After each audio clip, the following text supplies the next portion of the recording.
இப்போ வந்து பார்த்தீங்க அப்படின்னா, நம்மளோட விஜய், காவேரி வந்து விகடன் அவார்டுக்கு வந்து போயிருந்தாங்க இல்லையா? அங்க வந்து பார்த்தீங்க அப்படின்னா, சோஃபால விஜய் ஃபர்ஸ்ட்டு உட்காந்து நமக்கு ஃபோட்டோஸ் ரிலீஸ் பண்ணாங்க. அப்புறம் காவேரி உட்காந்து ரிலீஸ் பண்ணாங்க. அப்புறமா விஜய், காவேரி 2 பேருமே உட்காந்த மாணிக்கு தனித்தனி சோஃபா தான். அது பக்கத்துல உட்காந்த மாதிரி ஒரு ஃபோட்டோஸ் ரிலீஸ் பண்ணியிருந்தாங்க. இப்போ வந்து பார்த்தீங்க அப்படின்னா, கையில வந்து கிஃப்ட்டோட வந்து இருக்காங்க. நம்ம விஜயும் சரி, காவேரியும் சரி. அதாவது சௌபாக்கியா கிஃப்ட் வச்சிருக்காங்க. இப்போ அவார்டு வாங்கின எல்லாருக்குமே வந்து கிஃப்ட் குடுத்துருக்காங்க போல இருக்கு. அந்த கையில் வச்சுட்டு ஃபோட்டோ அவங்க தான் ரிலீஸ் பண்ணியிருக்காங்க. எல்லா அவார்டு வாங்குகிற எல்லாருக்குமே வந்து கிஃப்ட் கொடுத்துருக்காங்க அப்படிங்கிறதான். பேக்ரவுண்டில் பார்த்தீங்க அப்படின்னா அவங்களுமே பான்சராக இருக்கிறாங்க.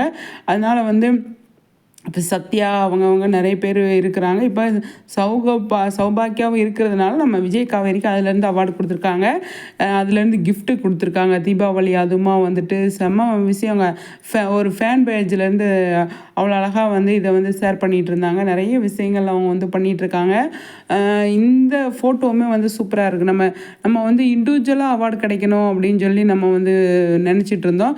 இப்போ அவங்க வந்து இவங்கள பேராகவே வந்து சூப்பராக வந்து காட்டியிருக்காங்க. பேர் அவார்டு கொடுத்ததுனால அவ்வளோ அழகான விஷயங்கள், நிறைய விஷயங்கள் விஜய், காவேரி வந்து பண்ணிகிட்ருக்காங்க.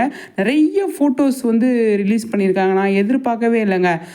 விகடன்லேருந்து இந்த மாதிரி நிறைய ஃபோட்டோஸ் ரிலீஸ் பண்ணுவாங்கன்னு சொல்லிட்டு நான் எதிர்பார்க்கவே இல்லை. ஆனால் நம்ம சுவாமி செம்ம இன்பணி வந்திருக்காருங்க. பார்க்கும்போதே அவ்வளோ சூப்பராக இருக்குது.